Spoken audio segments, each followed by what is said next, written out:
Hello friends, welcome to my channel mini attempts. मैं उम्मीद करता हूँ कि आप लोग एंजॉय कर रहे होंगे हमारे इस चैनल को देखकर और हमारे द्वारा जो डाले गए टॉपिक्स को आपने काफ़ी एंजॉय किया होगा और उससे बहुत कुछ आपको सीखने को मिला। तो उसी श्रेणी में आज हम डिस्कस करेंगे फीवर या पायरेक्सिया। तो अब बात करते हैं हम फीवर या पायरेक्सिया। तो जनरली लोग फीवर को एक बीमारी समझते हैं। तो मैं आपको बता दूं कि fever is not a disease but it is a sign. यानी फीवर कोई बीमारी नहीं है, ये एक साइन है। Fever is a protective function of the body because the rise in temperature prevents the growth of organism causing the disease.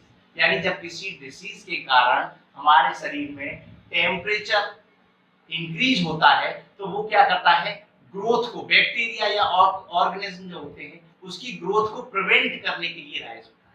तो क्या है फीवर? क्या है फीवर या pyrexia? Is defined as a rise in the body temperature above 99 degree Fahrenheit या 37.2 degree centigrade. यानी जब हमारे शरीर का टेम्परेचर 99 या सेंटीग्रेड में 37.2 डिग्री सेंटीग्रेड से एबव हो जाता है तो उसे हम फीवर या पायरेक्सिया कहते हैं।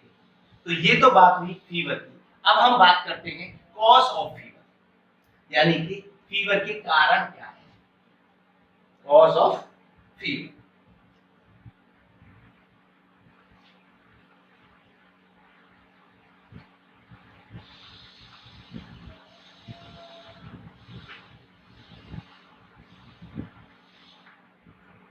तो सबसे मेन कॉज इन्फेक्शन।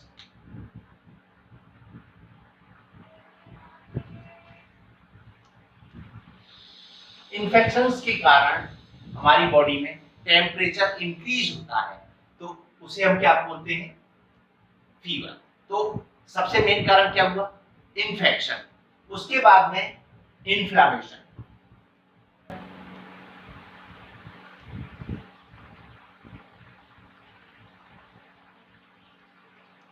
इन्फ्लामेशन के कारण हो सकता है और उसके बाद में disease of nervous system.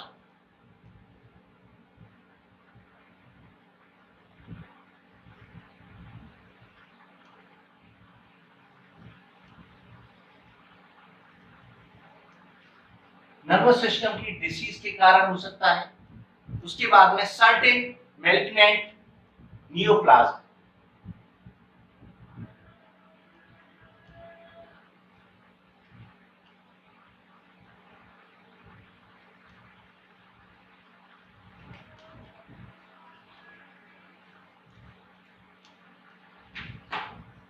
certain malignant neoplasm, blood disease such as leukemia,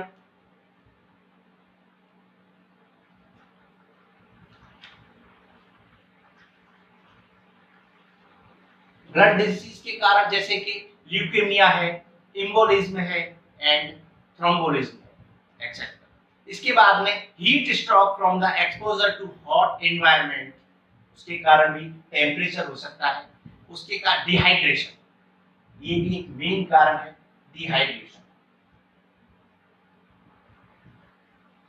dehydration के कारण भी टेम्परेचर हो सकता है, फीवर इंक्रीज हो सकता है। और skin abnormalities,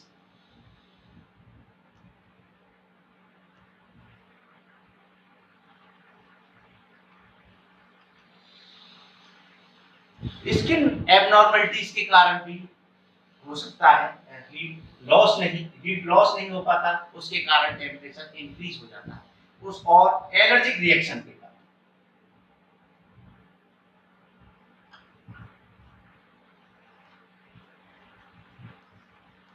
allergic reaction to foreign proteins and pyogens etcetera.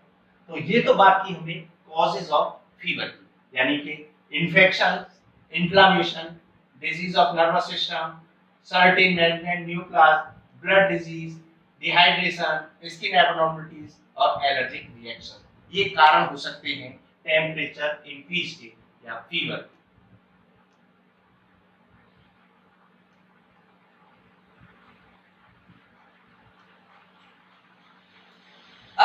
हम बात करते हैं कि फीवर के कारण हमारे जो बॉडी सिस्टम है उन पर क्या प्रभाव पड़ सकते हैं, यानी side effect on body system in fever.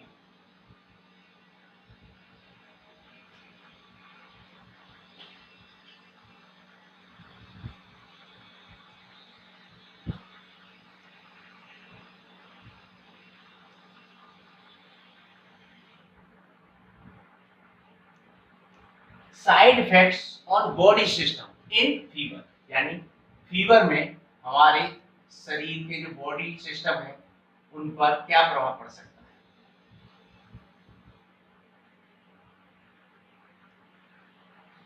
यानी क्या क्या साइड इफेक्ट यानी दुष्प्रभाव क्या क्या हो सकते हैं। तो सबसे पहले हम बात करते हैं रेस्पिरेटरी सिस्टम। रेस्पिरेटरी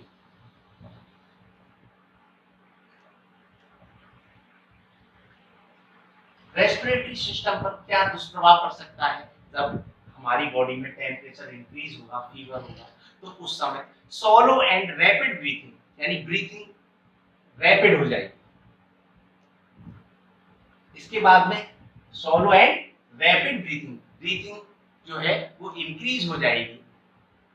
ये इसका फीवर का साइड इफेक्ट हो सकता है हमारे रेस्पिरेटरी सिस्टम पर। उसके बाद में सर्कुलेटरी सिस्टम।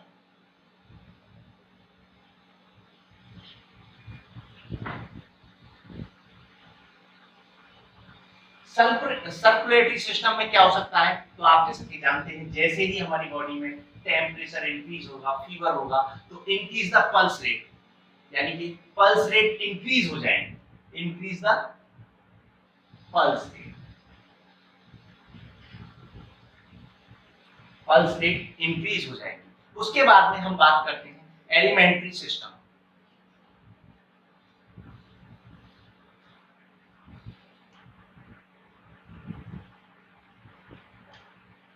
एलिमेंट्री सिस्टम जो हमारा है उस पर क्या साइड इफेक्ट होगा। तो सबसे पहले ड्राई माउथ, अगर टेम्परेचर इंक्रीज होगा, फीवर होगा, तो सबसे पहले ड्राई माउथ होगा, नोजिया होगा, वॉमिटिंग होगा, कॉन्स्टिपेशन हो सकता है, क्योंकि इससे एलिमेंट्री के नाम पर इफेक्ट पड़ता है।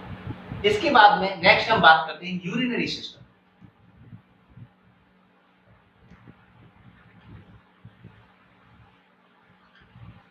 यानी यूरिनरी सिस्टम पर क्या साइड इफेक्ट्स हो सकते हैं। Increase the temperature, body temperature increase होगा उस कंडीशन में, तो यूरिनरी आउटपुट डिमिनिश्ड हो जाएगा, बर्निंग होगा और हाई कलर्ड यूरिन हो जाएगा। यानी कि यूरिन का कलर हाई हो सकता है, कलरफुल यूरिन हो सकता है, डिमिनिश्ड यूरिन आउटपुट हो सकता है और बर्निंग मिक्सचरेशन हो सकता है। इसके बाद में अब हम बात करते हैं नर्वस सिस्टम, यानी इसका नर्वस सिस्टम पर क्या प्रभाव पड़ सकता है।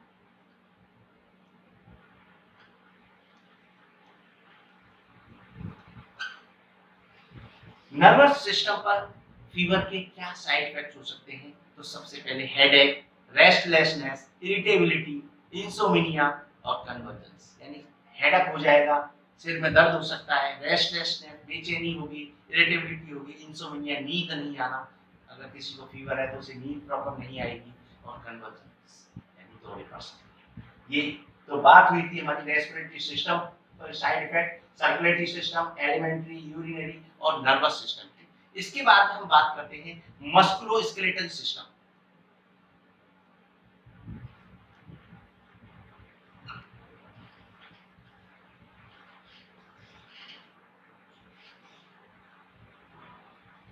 मस्कुलोस्केलेटल सिस्टम पर क्या प्रभाव हो सकता है। तो malice, fatigue and body pain, body pain हो सकता है जब फीवर इंक्रीज होता है उस कंडीशन में। तो ये तो बात की थी हमने side effects on body system in the fever. तो अब हम बात करते हैं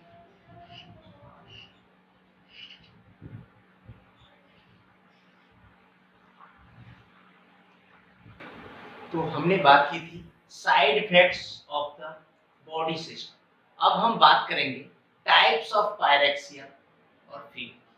तो बात करते हैं टाइप्स ऑफ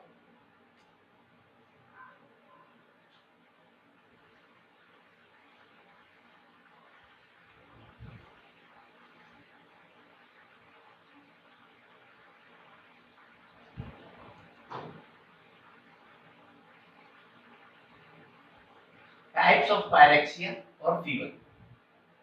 तो टाइप्स ऑफ पायरेक्सिया की जब हम बात करते हैं तो हम इनको दो तरीके से बात कर सकते हैं, अकॉर्डिंग टू टेम्परेचर और अकॉर्डिंग टू नेचर।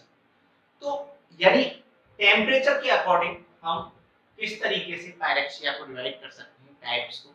तो हम सबसे पहले बात करते हैं types of pyrexia according to temperature, यानी टेम्परेचर के अकॉर्डिंग पायरेक्सिया के कितने टाइप्स होते हैं।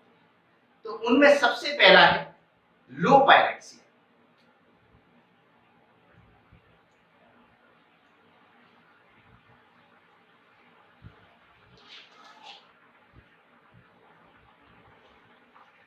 तो सबसे पहले हम बात करते हैं low pyrexia. In low pyrexia the fever does not rise above 99 degree Fahrenheit to 100 degree Fahrenheit or between 37.2 degree Celsius and 37.8 degree Celsius। यानी कि लो पायरेक्सिया में कितना टेम्परेचर रहता है, लगभग 37.2 डिग्री सेल्सियस से 37.8 डिग्री सेल्सियस के बीच में। यानी फ़ारेनहाइट की अगर बात करें तो 99 फ़ारेनहाइट से लेकर के 100 डिग्री फ़ारेनहाइट, तो 99 degree Fahrenheit to 100 degree Fahrenheit, तो उसे हम क्या कहेंगे, लो पायरेक्सिया या mild pyrexia, other name is mild pyrexia. इसके बाद में हम बात करते हैं moderate pyrexia.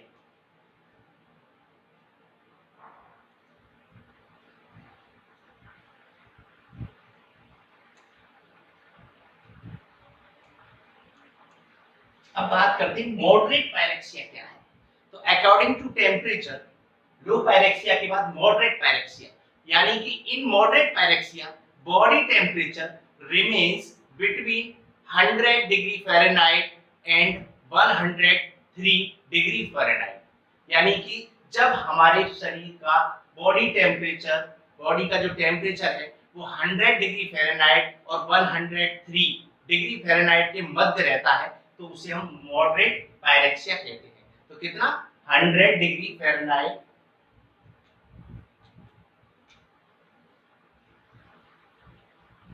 To 103 degree Fahrenheit. तो अगर हम सेंटीग्रेड या सेल्सियस की बात करें तो between 37.8 degree Celsius to 39.4 degree Celsius, तो वो क्या कहलाएगा, मॉडरेट पायरेक्सिया। इसके बाद में अब बात करते हैं हाई पायरेक्सिया।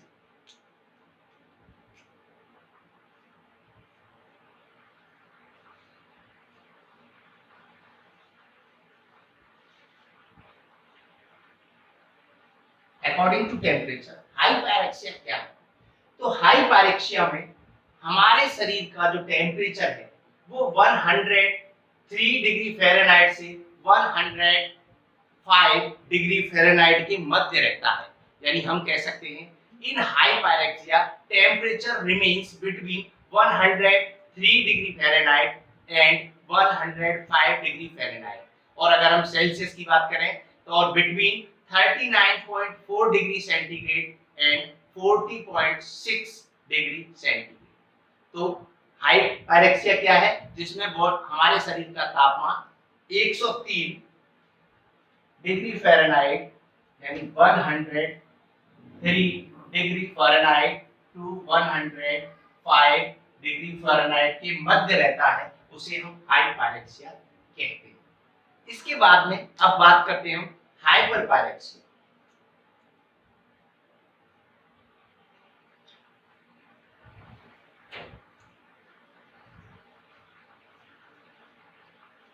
हाइपर पायरेक्सिया क्या है, अब बात करते हैं हाइपर पायरेक्सिया। हाइपर पायरेक्सिया क्या है, when the body temperature is raised to 105 degree Fahrenheit or above, it's called hyperpyrexia। यानी जब हमारे शरीर का तापमान 105 डिग्री फ़ारेनहाइट से अबव होता है तो उसको हम क्या कहते हैं, hyper pyrexia. Above 105 degree Fahrenheit, तो इसको अगर हम सेल्सियस में बात करेंगे तो 40.6 डिग्री सेल्सियस। तो ये हो गया हाइपरपायरेक्सिया। अब बात करते हैं हम हाइपरथर्मिया।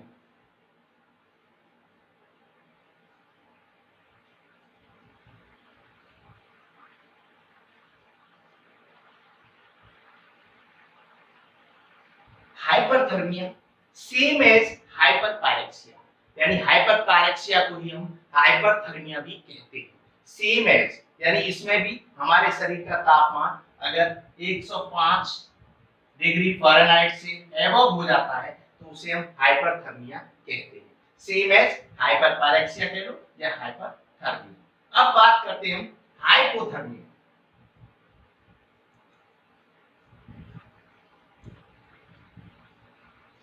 हाइपोथर्मिया क्या है? तो if the temperature falls below 95 degree Fahrenheit और 35 degree Celsius, the condition is called hypothermia. यानी जब हमारे शरीर का तापमान 95 डिग्री फ़ारेनहाइट से कम हो जाता है, फॉल हो जाता है, तो उसे हम क्या कहते हैं? उस कंडीशन को हाइपोथर्मिया कहते हैं।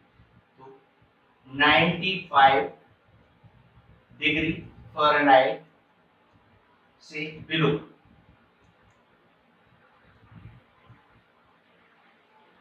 below 95 degree Fahrenheit is called hypothermia। तो ये बात कर रहे थे हम types of pyrexia according to temperature, यानी अगर टेम्परेचर के आधार पर हम टाइप्स की बात करें तो low pyrexia, moderate pyrexia, high pyrexia, hyper pyrexia, hyperthermia और हाइपोथर्मिया, ये टाइप्स हैं पायरेक्सिया के। तो लो पायरेक्सिया में जैसा कि मैंने अभी बताया 99 डिग्री फ़ारेनहाइट और 100 डिग्री फ़ारेनहाइट के मध्य रहता है। मॉडरेट पायरेक्सिया में बॉडी का टेम्परेचर 100 डिग्री फ़ारेनहाइट और 103 डिग्री फ़ारेनहाइट के मध्य रहता है। और हाइपर पायरेक्सिया में 103 डिग्री फ़ारेनहाइट और 105 डिग्री फ़ारेनहाइट के मध्य रहता है। हाइपर पायरेक्सिया में एबव 105 डिग्री फ़ारेनहाइट हो जाता है। और hyperthermia same as hyperpyrexia और हाइपोथर्मिया बिलो 95 डिग्री फ़ारेनहाइट। जब हमारे शरीर का तापमान 95 डिग्री फ़ारेनहाइट से बिलो हो जाता है तो उसे हम हाइपोथर्मिया कहते हैं। अब बात करते हैं types of pyrexia according to nature, यानी उसके नेचर के आधार पर भी हम उसके टाइप्स की बात कर सकते हैं, फीवर की या पायरेक्सिया। तो इस श्रेणी में सबसे पहला जो है वो है इंटरमिटेंट फीवर। कौन सा? Intermittent fever.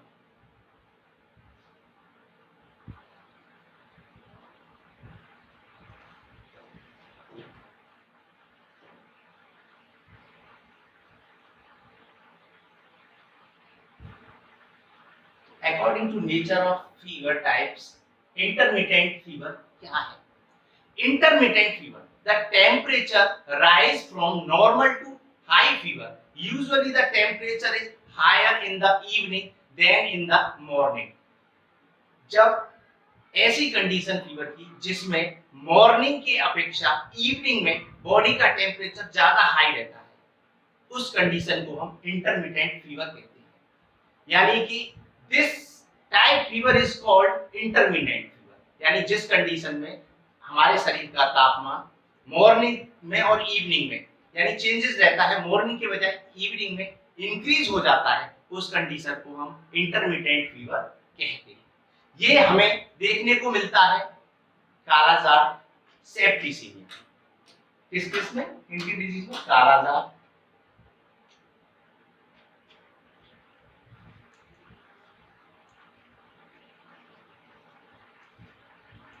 और सेप्टिसिमिया। सेप्टिसिमिया में, कालाजार में जो टेम्परेचर बॉडी में बना रहता है, उस कंडीशन को हम इंटरमिटेंट फीवर कह सकते हैं। इसके बाद में अब हम बात करते हैं remittent fever. Next is remittent fever.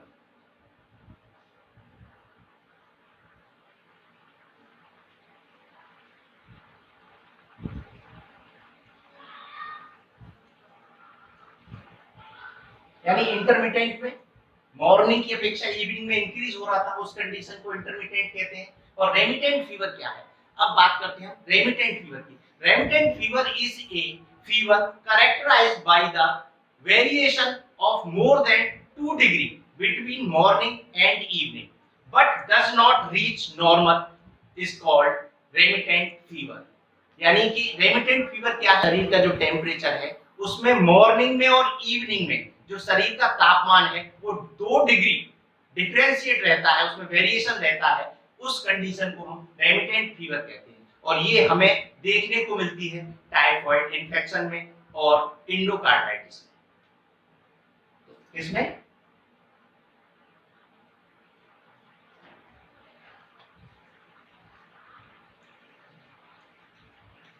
ये हमें देखने को मिल सकती है टाइफाइड इन्फेक्शन। इसके बाद में हम बात करते हैं continuous fever. Continuous fever next is continuous fever.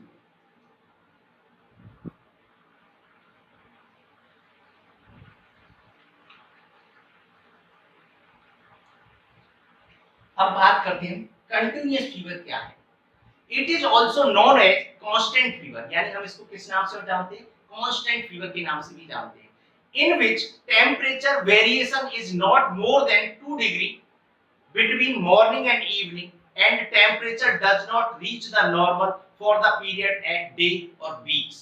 यानी कि इस जो कंटिन्यूअस फीवर है इसमें जो वेरिएशन होता है तो नॉट मोर देन 2 डिग्री यानी 2 डिग्री से ज्यादा वेरिएशन नहीं होता सुबह के और शाम के टेम्परेचर में, लेकिन ये इसका जो पीरियड है वो एक दिन का नहीं होता, उसमें वीक भी हो सकते हैं, 2 दिन 4 दिन वीक तक हो सकता है। उस कंडीशन को हम क्या कहते हैं, कंटिन्यूअस फीवर। यानी जो लगातार हफ्ते तक एक जैसा बना हुआ है जिसमें वेरिएशन सुबह से शाम का जो फीवर है वो 2 डिग्री के समथिंग है, उस कंडीशन को हम क्या कहेंगे, कंटिन्यूअस फीवर। और ये हमें देखने को किस कंडीशन में मिलता है, जैसे यूटीआई और मेनिंजाइटिस। इसमें UTI urinary tract infection, UTI and meningitis.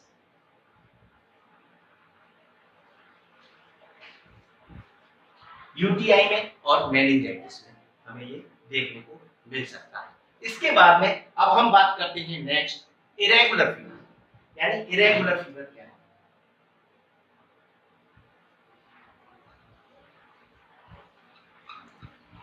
ये जो बात कर रहे हैं हम टाइप्स ऑफ पायरेक्सिया फीवर की, वो हम इसके नेचर के अकॉर्डिंग, यानी फीवर का जो नेचर है उसके अकॉर्डिंग हम इन्हें विभाजित कर रहे हैं। तो उसी अकॉर्डिंग इरेगुलर फीवर क्या है। Irregular fever. When the fever is entirely irregular in its course, it cannot be classified under any one of the fevers. It is called irregular fever. यानी एक ऐसा फीवर जिसका जो कोर्स होता है वो रेगुलर नहीं होता, यानी 2 दिन का हो सकता है, 4 दिन का हो सकता है, फिर दोबारा आ गया। तो इस तरीके से जो कंडीशन होती है इरेगुलर कंडीशन फीवर की, उसको हम इरेगुलर फीवर कहते हैं। और ये हमें देखने को मिल सकती है फेरिंजाइटिस में और स्टोमेटाइटिस में।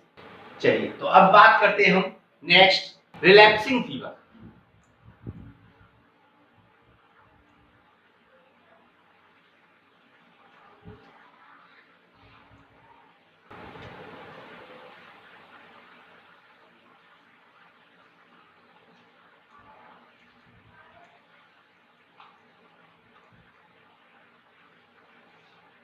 अब बात करते हैं रिलैप्सिंग फीवर क्या है। Relapsing fever is one in which there are brief febrile period followed by 1 और more days of normal temperature. यानी नॉर्मल टेम्परेचर होने में एक दिन या उससे अधिक दिन लग सकते हैं, उसके बावजूद भी कंटिन्यू बना होता है, उसको हम रिलैप्सिंग फीवर कहते हैं। ये हमको देखने को मिल सकता है लाइम डिजीज में। किसमें, लाइम डिजीज।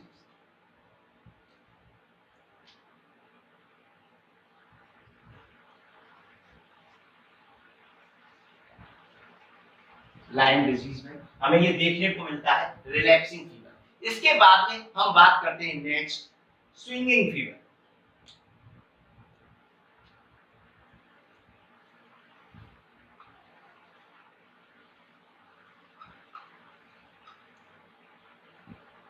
स्विंगिंग फीवर क्या है। Swinging fever also known as hectic fever, इसका अदर नेम क्या है, हेक्टिक फीवर के नाम से और जानते हैं इसको।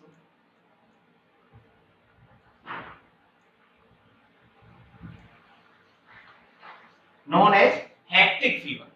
So swinging fever, also known as hectic fever, when the difference between the high and low points is very great, the fever is called hectic or swinging fever. यानी कि मॉर्निंग और इवनिंग के जो टेम्परेचर में बहुत ज्यादा difference होता है, उस कंडीशन को हम क्या कहते हैं? स्विंगिंग फीवर कहते हैं। और ये हमें देखने को मिलता है पाइलोनेफ्राइटिस में। इसमें पाइलोनेफ्राइटिस में।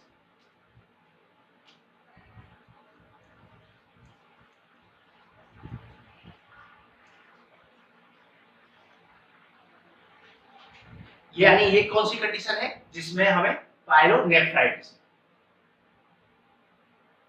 चलिए इसके बाद में नेक्स्ट हम बात करते हैं इनवर्स फीवर।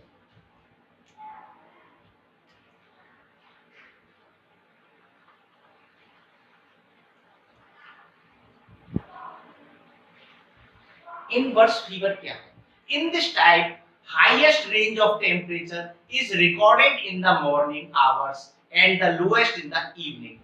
यानी ऐसी कंडीशन जिसमें मॉर्निंग में सबसे ज्यादा हाईएस्ट टेम्परेचर रहता है और इवनिंग होते होते वो लो हो जाता है, तो उस कंडीशन को हम क्या कहते हैं? इनवर्स फीवर कहते हैं। इसके बाद में हम बात करते हैं next sustained fever.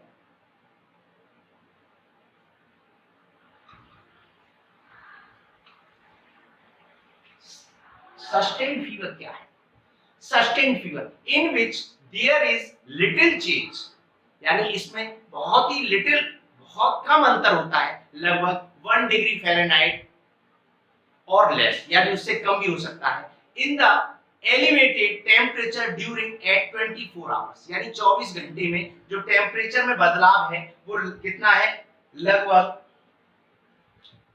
1 degree Fahrenheit और लेस। उस कंडीशन को हम क्या कहते हैं? सस्टेन्ड फीवर कहते हैं। यानी सस्टेन्ड फीवर क्या है? In which there is little change in the elevated temperature during a 24 hours period. This is type fever is called sustained fever. और ये हमें किसमें देखने को मिलता है? ये ग्राम नेगेटिव निमोनिया में और एक्यूट बैक्टीरियल मेनिंजाइटिस में, इन कंडीशंस में हमें ये देखने को मिलता है। इसके बाद में हम बात करते हैं next low grade fever.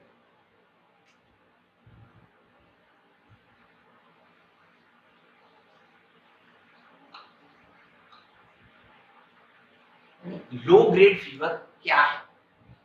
When a person body temperature is higher than normal and slightly elevate between 37.5 degree centigrade and 38.3 degree centigrade is called low grade fever.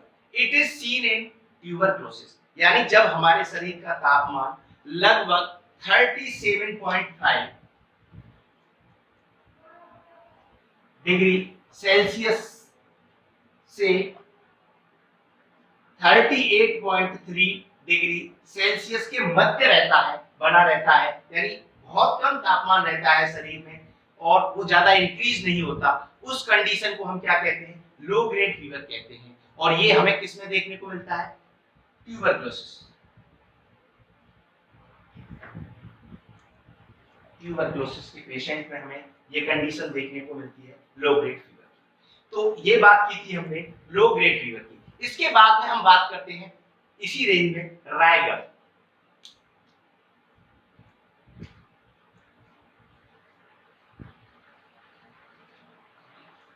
Raigad यानी रायगर क्या है?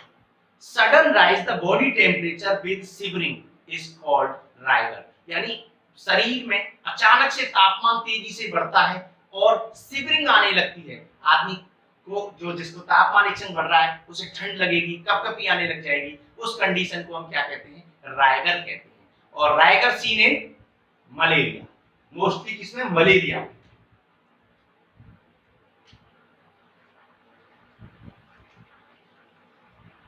मलेरिया के पेशेंट में हमें उसको रायगर की जो कंडीशन है वो देखने को मिलती है। मलेरिया में अचानक से तेजी से फीवर आता है और बहुत हाई ग्रेड फीवर हो जाता है और उसमें शिवरिंग आने लगती है पेशेंट को, उसे हम रायगर कहते हैं। तो ये बात की थी हमने types of fever according to temperature and nature.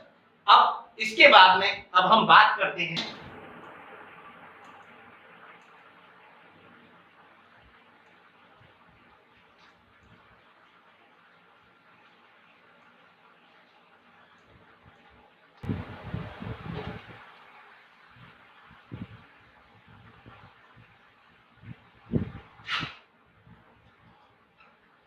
Phases of fever. तो फीवर की 3 फेजेस होती है, यानी कि 3 फेजेस होती हैं फीवर की। पहली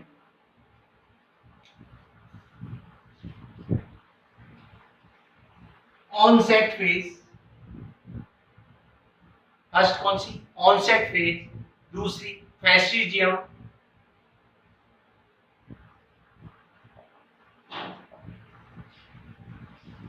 पहली ऑनसेट फेज, दूसरी फैस्टिजियम फेज और तीसरी डिक्लाइन फेज।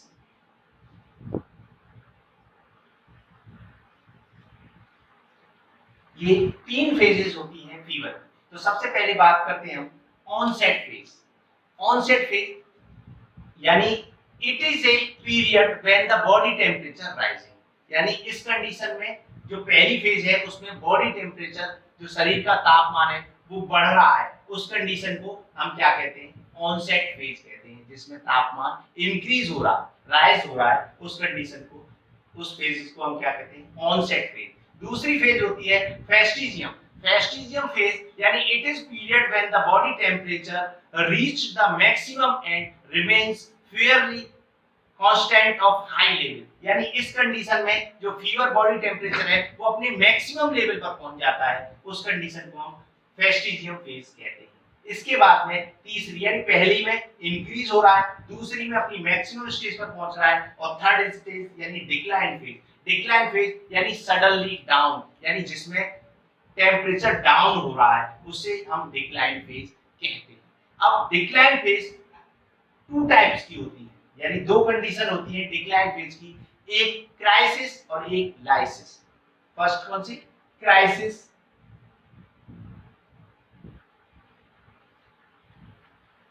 और सेकंड लाइसिस। तो सबसे पहले बात करते हैं डिक्लाइन की, जो क्राइसिस फेज है। क्राइसिस यानी sudden return to temperature to the normal range from a very high temperature is called crisis. यानी डिक्लाइन फेज यानी जिसमें टेम्परेचर डाउन हो रहा है, तो उसकी 2 कंडीशन होती है। एक तो क्राइसिस यानी जिसमें अचानक से, यानी 104 टेम्परेचर है और फिर वो डाउन होके अचानक से 100 पे आ गया, तो उसको हम क्या कहेंगे? क्राइसिस कहेंगे, यानी जिसमें तेजी से बॉडी टेम्परेचर डाउन हो रहा है, उस कंडीशन को हम क्राइसिस कहते हैं। अब बात करते हैं हम लाइसिस, यानी ऐसी दोनों ही डिक्लाइन कंडीशन है जिसमें डाउन हो रहा है, लेकिन क्राइसिस में तेजी से एकदम डाउन हो रहा है, उसे हम क्राइसिस कहते हैं। And lysis the temperature fall in a zigzag manner. कौन सा? Zigzag manner to for 2 to 3 days or weeks before reaching the normal temperature। यानी क्राइसिस में एकदम तेजी से बॉडी का टेम्परेचर डाउन होता है और लाइसिस में जिगजैग मैनर में, यानी धीरे धीरे करके बॉडी का टेम्परेचर डाउन हो रहा है, जिसमें 2 से 3 दिन भी लग सकते हैं, 1 वीक भी लग सकता है उस कंडीशन, नॉर्मल कंडीशन आने में टेम्परेचर की, तो उसे हम क्या कहते हैं? लाइसिस। तो ये बात हुई थी डिक्लाइन फेज की, क्राइसिस और लाइसिस 2 पार्ट की। तो अब हमने बात की फेजेस ऑफ फीवर की, अब हम बात करते हैं sign and symptoms of fever.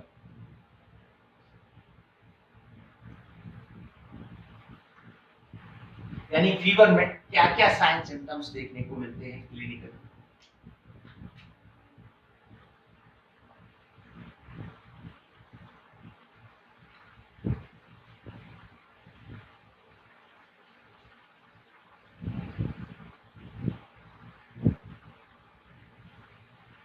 Sign symptoms of fever.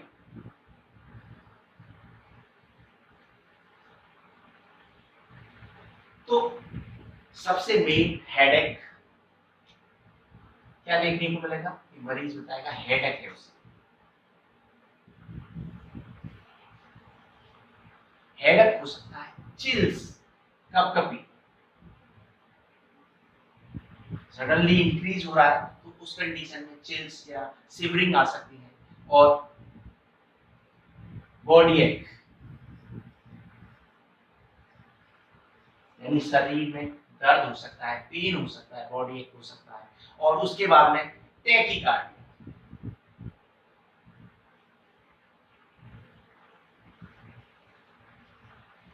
Tachycardia क्या है? टैकीकार्डिया यानी कि increase the pulse rate above 100, यानी जब बॉडी उसकी पेशेंट की पल्स रेट इंक्रीज होने लगेंगी फीवर, उस कंडीशन को टैकीकार्डिया कह सकते हैं, टैकीकार्डिया कहते हैं। और साइन सिम्टम्स क्या हो सकते हैं? टैकीपीनिया,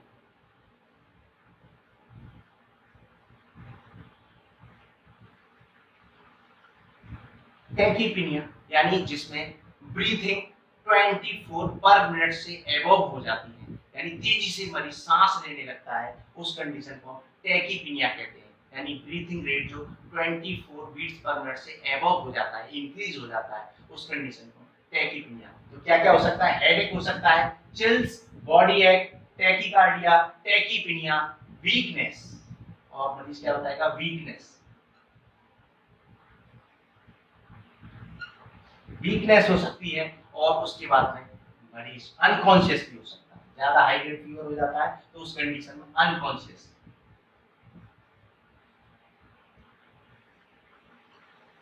अनकॉन्शियस कंडीशन में भी पेशेंट जा सकता है। तो ये बात की हमने sign symptoms, headache, chills, bradycard, body ache, tachycardia, tachypnoea, weakness और अनकॉन्शियस। इसके बाद में अब हम बात करते हैं कॉम्प्लिकेशन ऑफ फीवर, यानी फीवर की कंडीशन में क्या क्या कॉम्प्लिकेशन क्रिएट्स हो सकती है।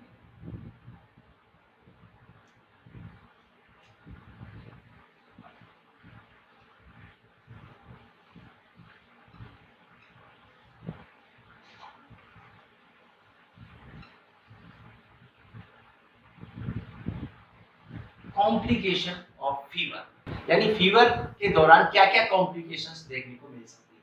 तो सबसे पहले डिहाइड्रेशन,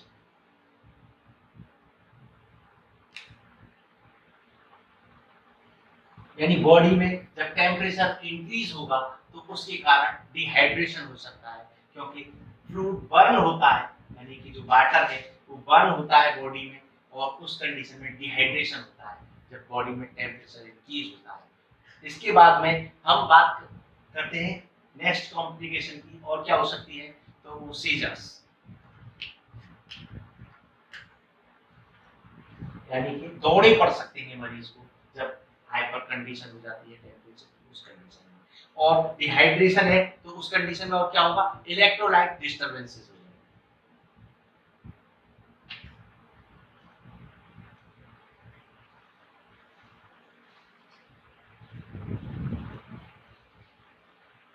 इलेक्ट्रोलाइट डिस्टर्बेंसेस और सेरिब्रल एडीमा,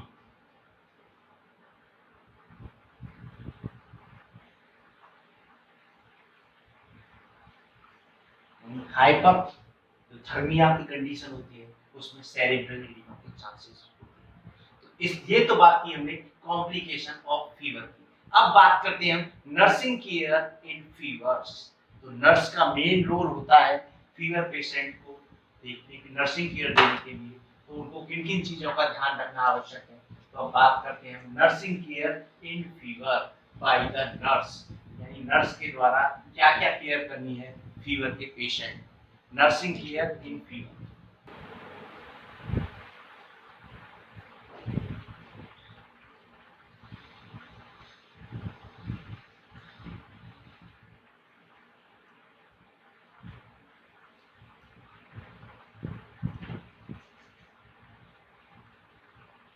नर्सिंग केयर इन फीवर। तो नर्स को किन किन चीजों का ध्यान रखना है और किस तरीके से फीवर के पेशेंट की केयर करनी है। तो सबसे पहले first is regulating of the body temperature, यानी जब बॉडी का टेम्परेचर इंक्रीज हुआ है तो हमें सबसे पहले उसे रेगुलेट करना है, कंट्रोल करना है। तो सबसे पहला क्या है?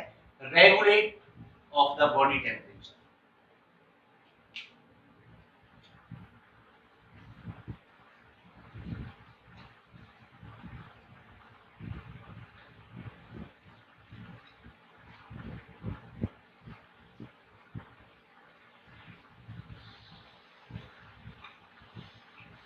यानी सबसे पहले रेगुलेट करेंगे, कंट्रोल करेंगे body temperature.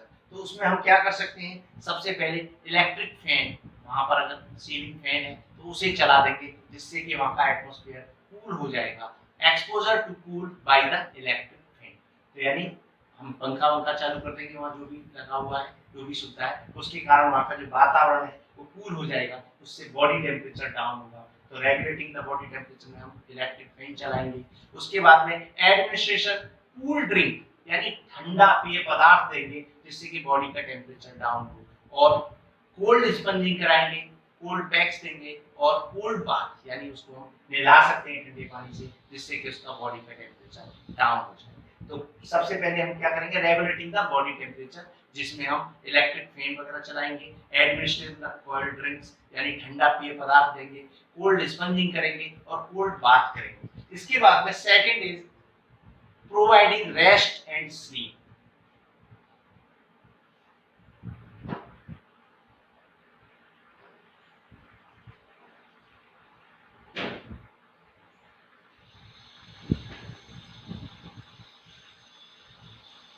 Providing rest and sleep, तो भाई कंफर्टेबल पोजीशन इज मस्ट, बहुत आवश्यक है पेशेंट के लिए, क्योंकि अगर किसी को फीवर है तो वो बहुत ज्यादा इरिटेट होता है उस कंडीशन में, तो इसलिए उसे रेस्ट और स्लीप की बहुत आवश्यकता होती है। तो to ensure the rest sleep provide a unit, यानी हम एक ऐसी यूनिट का इंतजाम करेंगे जहां पर कि उसे कंफर्टेबल पोजीशन मिले और वो आसानी से वहां पर स्लीप कर सके। वहां पर देखेंगे कि ज्यादा शोर तो नहीं हो रहा, calm and quite without bright lights, यानी ऐसी कंडीशन देखेंगे जहाँ पे लाइट तो नहीं है ज्यादा, उनको कम करेंगे, मरीज को कंफर्टेबल पोजीशन देंगे जिससे कि वो रिलैक्स महसूस करे और स्लीप करे। अगर वो रेस्ट करेगा तो वो कंफर्टेबल होने में उसे आसानी रहेगी, जल्दी अपने आप को कवर कर पाएगा। तो इसलिए दूसरा क्या करेंगे, प्रोवाइड रेस्ट एंड स्लीप, यानी मरीज के लिए ऐसा इंतजाम करेंगे जिससे कि वो कंफर्टेबल रहे और आसानी से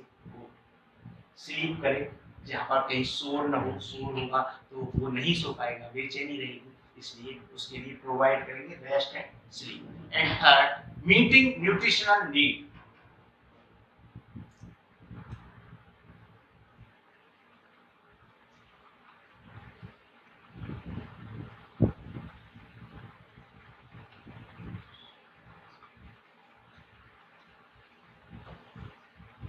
मीटिंग न्यूट्रिशनल नीड्स, यानी कि इसको जब बॉडी टेम्परेचर होता है तो बहुत ज्यादा रूप में कैलोरी बर्न होती है, तो उसको फिल करने के लिए उसको न्यूट्रिशनल नीड्स की आवश्यकता होती है। तो हम उसको बैलेंस डाइट थेरेपी के द्वारा न्यूट्रिशनल प्राप्त करेंगे और कोशिश करेंगे कि उसे हम फ्लूइड्स के रूप में ज्यादा दें, यानी तरल पदार्थ के रूप में अगर हम डाइट देंगे तो उसको आसानी से एब्जॉर्ब कर पाएंगे। इसके बाद में नेक्स्ट है मेंटेनेंस ऑफ पर्सनल हाइजीन, यानी उसकी जो पर्सनल हाइजीन है उसका मेंटेनेंस करेंगे, उसकी साफ सफाई पर विशेष ध्यान देंगे।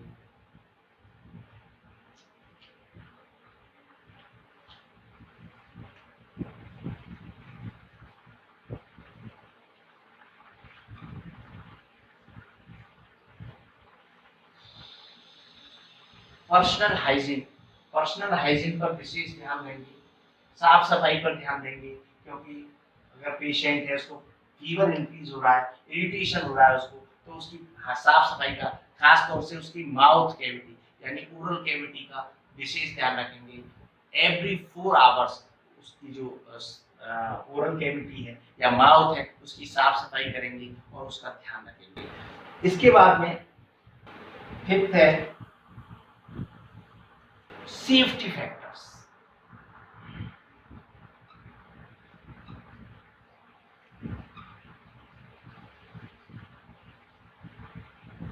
सेफ्टी फैक्टर्स का विशेष नर्सिंग केयर में ध्यान रखेंगे, क्योंकि अगर हाई ग्रेड फीवर किसी पेशेंट को हो रहा है तो उस कंडीशन में राइगर्स के और कन्वर्जेंस के बहुत ज्यादा चांसेस होते हैं। तो मरीज जो नर्स है उसको वाइटल साइंस उसके लेते रहने चाहिए और कंटिन्यू उसको फोकस करना चाहिए, मरीज पर ध्यान रखना चाहिए कि टेम्परेचर कहीं इंक्रीज तो नहीं हो रहा, क्योंकि अगर उस मरीज को टेम्परेचर ज्यादा इंक्रीज होगा तो उस कंडीशन में राइगर और कन्वर्जन मे अकर्स एनी टाइम्स। तो should be keep all the articles ready, यानी अगर मरीज को राइगर हो रहा है या कन्वर्जन हो रहा है तो उस कंडीशन में उसके पास में जो उससे रिलेटेड आर्टिकल्स हैं वो होने चाहिए, रेडी होने चाहिए। तो उसे इस बात का ध्यान रखना चाहिए, मरीज को कंटिन्यू मेजरमेंट करते रहना चाहिए, देखता रहना चाहिए। इसके बाद में नेक्स्ट है तो यानी सेफ्टी फैक्टर्स का विशेष ध्यान रखना है, वाइटल साइन लेते रहना है, ऑब्जर्वेशन द क्लाइंट,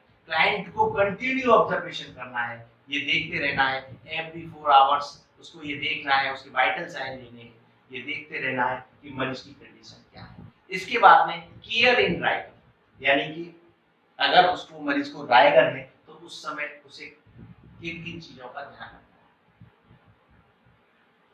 है। नर्सिंग केयर इन फीवर में, नेक्स्ट केयर इन राइगर।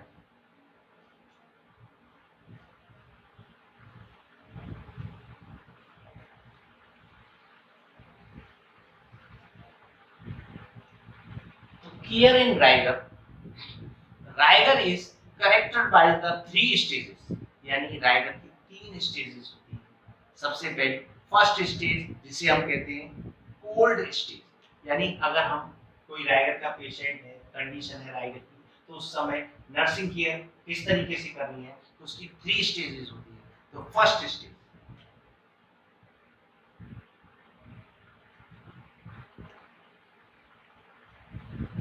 जिसे हम कहते हैं cold stage,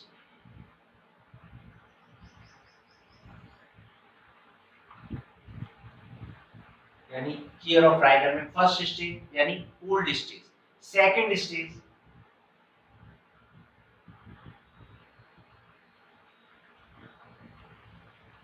hot stage,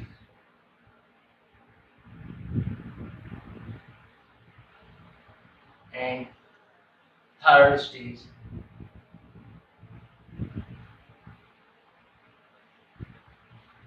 first stage जिसे हम कोल्ड स्टेज कहते हैं, नेक्स्ट है सेकंड स्टेज जो हॉट स्टेज होती है, and third stage stage of sweating.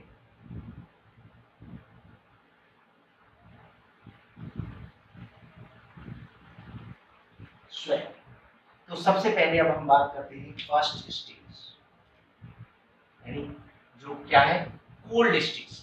During the second पहली कौन सी है फर्स्ट स्टेज, तो बात करते हैं कोल्ड स्टेज की। In this stage cover the client with blanket and apply warmth with hot water bags, give warm drinks and protect client from the falling।